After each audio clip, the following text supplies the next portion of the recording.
y libertad plenas es ser tratado y tratar a los demás como seres humanos. Es emanciparnos por nosotros mismos y con nuestros propios esfuerzos.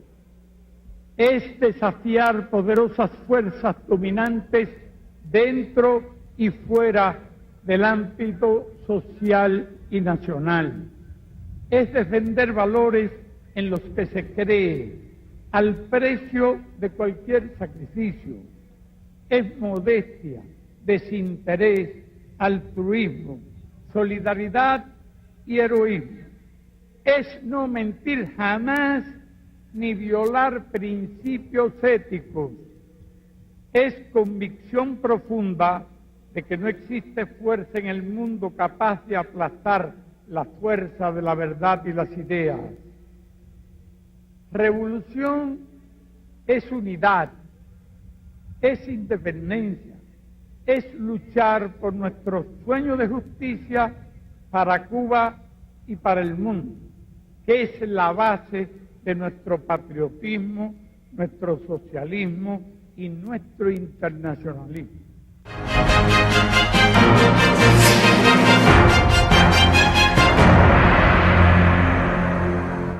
Bueno, inmenso el desafío de hacer una revolución. Uno escucha al comandante Fidel Castro y bueno, si esas son las características de una revolución, si eso es lo necesario para construir el socialismo y salvar a la humanidad, es una labor de todas y de todos. No es de un hombre ni de un partido, es de todo un pueblo en función de la transformación radical de las estructuras para lograr entonces mantener a la especie humana y a la tierra misma en armonía y en el futuro, en el tiempo histórico, para siempre. Ricardo, escuchando a nuestros invitados, la lucha, la resistencia de nuestros indígenas, el antiimperialismo, la unidad y nuestros afrodescendientes. Caramba, lo que dice Fidel, ¿cuántas características de esa revolución que define Fidel en el año 2001 no han estado presentes en este tiempo, en este pueblo, a lo largo de todos los tiempos? Sí, Jorge, fíjate que incluso en el desafío que plantea Fidel Castro y la visión de la necesidad que en un proceso revolucionario se tienen que revisar las cosas, incluso lo que por mucho tiempo fueron dogmas o fueron cosas que no fueron instituidas. Por ejemplo, en el debate del día de hoy, uno de los temas que hemos visto como centrales es que nuestra historia no empezó en 1500, nuestra historia empezó hace 14.000 años. Aquí existían comunidades profundamente heterogéneas, profundamente diversas, que tenían cultura, que tenían profundos aspectos que deben ser probablemente evaluados y rescatados, y que una supuesta civilización, el supuesto de una civilización se impuso a través de la fuerza, y como es la que vino después, entonces ese cuento de que el que vino después es el civilizado y que precisamente el que mató, el que aniquiló era un troglodita o era una particularidad propiamente del pasado. Uno de los primeros puntos que tenemos es que existía una historia en nuestro continente, existía una contribución desde el punto de vista cultural que fue prácticamente que aniquilado por los que vinieron en nombre del uso de la razón. El segundo aspecto que hemos visto tiene que ver precisamente con que la población afrodescendiente que se instaló propiamente que trajeron como consecuencia del expansionismo, del capitalismo mercantil que se trajo, que se arrancó de África y se le arrancó de su tierra y se le puso sobre el territorio venezolano, era una población que tenía una profundidad grande en términos de lo que es sus aportes culturales, lo que son sus oficios, no era unos incultos como nos han querido presentar precisamente en la relación del dominio de la hegemonía. Esas composiciones son prácticamente que la condición que constituye nuestra América en términos de los procesos de lucha. Otro de los aspectos que hemos visto es cómo se pretende, que las oligarquías pretenden una supuesta eliminación de la diversidad cultural, de la diversidad de posiciones que existen propiamente en un continente, como el poderoso pretende precisamente que se disipen esos aspectos, esos rasgos, y lo que se trata sencillamente es deshumanizar los rostros para justificar precisamente la agresión. Podríamos pensar incluso que eso tiene analogías con el presente. Si nosotros vemos los medios de comunicación del presente, encontraremos claves, cosas que son constantes en la reiteración desde el pasado. Y por otra parte tenemos una visión trascendente de lo que hemos visto de Bolívar, de Rodríguez, fundamentalmente. Probablemente podamos posteriormente avanzar sobre el tema de Zamora, pero en el caso de Rodríguez y de Bolívar, un aspecto que fue paradigmático en la discusión de hoy, y es ese Bolívar profundamente humano, profundamente comprometido y que creía en la teoría, que hacía sus proclamas, pero que hacía la praxis, y la praxis que empezaba por sí mismo.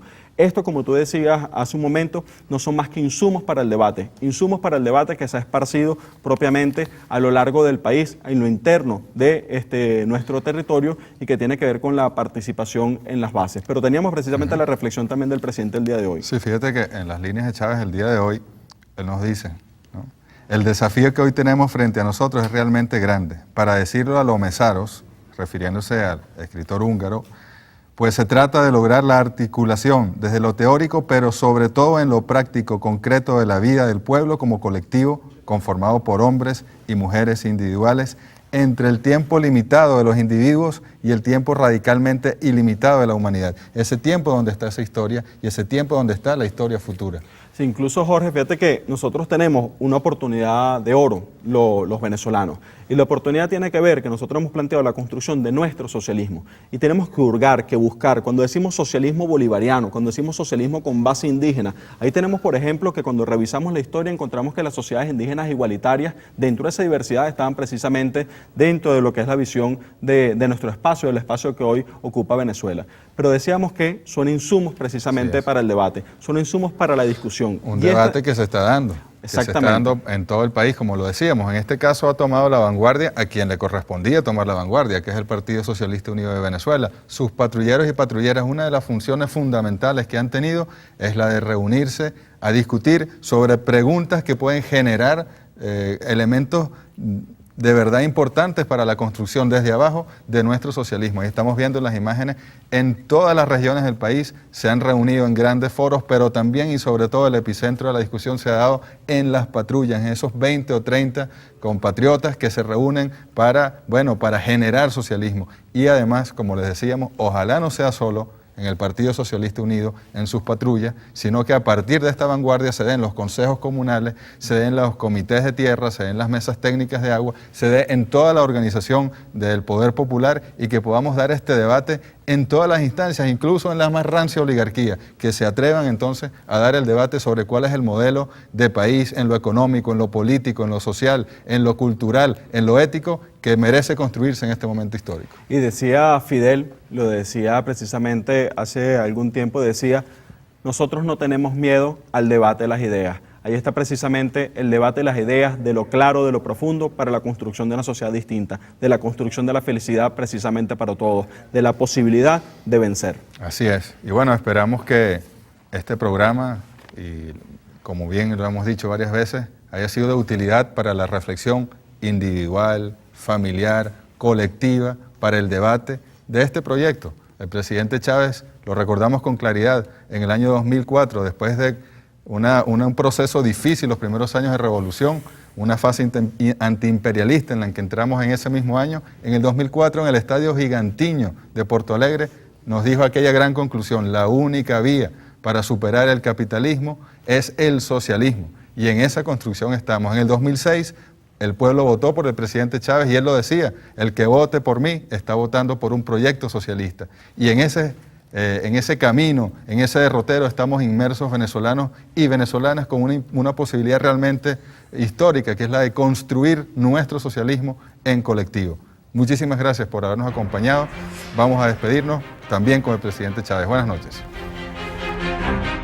¿Puede un pobre hombre contra un mundo entero? Y porque soy incapaz de hacer la felicidad de mi país, me deniego a mandarlo.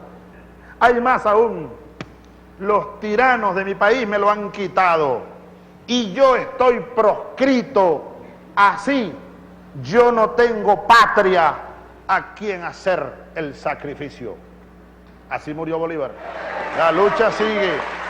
Ahora, la lucha sigue. Bolívar vive. Fidel se quedó en silencio varios segundos. Yo pensé que la llamada se había caído. Él estaba con la voz quebrada y me dice: Chávez, eso sí es duro. ¿Eso lo escribió Bolívar? Sí, digo yo no lo sabía tampoco. Y él está como tomando nota, me imaginé yo. Y de repente me dice, como que sale del dolor, del sentimiento que nos embargaba a ambos. Y me dice, Chávez,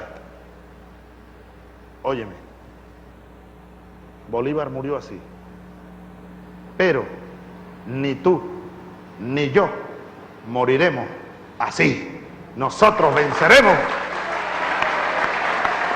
Buenas noches.